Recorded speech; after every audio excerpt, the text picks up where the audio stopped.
মার্কিন president Donald ট্রাম্পের শান্তি পরিকল্পনা রাশিয়া ঘেঁষা এমন অভিযোগ তুলে ইউক্রেন ও ইউরোপীয় মিত্রদের উদ্বেগ ও আপত্তির পর জেনেভায় রোববার হল রুদ্ধদ্বার বৈঠক। ইউরোপ ও ইউক্রেনের উচ্চ পর্যায়ের প্রতিনিধিদের সঙ্গে যুক্তরাষ্ট্রের শীর্ষ কূটনীতিকদের এই বৈঠক ফলাফলের দিকেই তাকিয়েছিল পুরো বিশ্ব।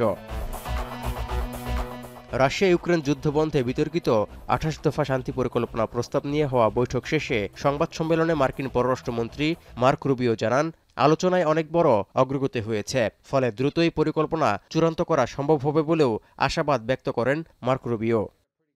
That we're going to get there in a very reasonable period of time very soon. You know, whether it's Thursday, whether it's Friday, whether it's Wednesday, whether it's Monday of the following week, we want it to be soon because people are going to, between today and the time we deal with this, more people are going to die. More destruction is going to happen. চুক্তি পরিকল্পনা প্রস্তাব চূড়ান্ত করে রাশিয়ায় পাঠানোর আগেই অবশ্যই তাতে সম্মত হয়ে মার্কিন প্রেসিডেন্টের সঙ্গে ইউক্রেনের প্রেসিডেন্টকেও স্বাক্ষর করতে হবে বলেও জানিয়েছেন মার্কিন পররাষ্ট্রমন্ত্রী। ইউক্রেনের নিরাপত্তা ও ভবিষ্যতে আর কখনো যাতে আক্রমণের শিকার না হতে হয় সে বিষয়গুলো গুরুত্ব পাবে বললেও সুনির্দিষ্ট কিছুই জানাননি তিনি।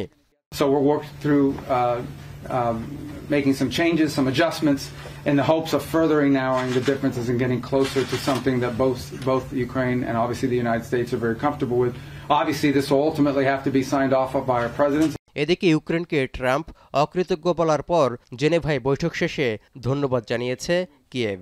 এমনকি আলোচনার টেবিলে ন্যাটোর ভূমিকা এবং ইউক্রেনের নিরাপত্তা নিশ্চয়তার মতো কিছু ইস্যু অমীমাংসিত থাকলেও যুক্তরাষ্ট্রের হাত ধরে স্থায়ী শান্তিতে আশাবাদী কিয়েভ। তবে প্রস্তাব চূড়ান্ত করার প্রক্রিয়ায় ইউরোপীয় মিত্রদেরও পাশে চায় Ukraine. We thank our big friends, United States and personal President Trump and his team to their commitment to bring this peace. And we will continue to work today, as Secretary said. We will be working and in coming days to join proposals, and we will also will engage our European friends.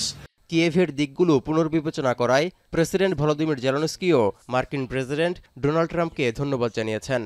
Завтра теж не менш активний день.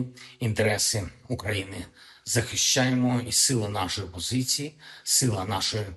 এদিকে চলমান শান্তি প্রচেষ্টার মধ্যেই ইউক্রেনে হামলার মাত্রা ক্রমেই বাড়াচ্ছে রাশিয়া। রোববার দ্বিতীয় বৃহত্তম শহর খার্কিভে রুশ বাহিনীর ব্যাপক ড্রোন হামলায় শিশুসহ বেশ কয়েকজন হতাহতের শিকার হয়েছেন। ক্ষতিগ্রস্ত হয়েছে জ্বালানি অবকাঠামো। Зараз ми маємо попередньо 15 влучань, це були шахеди.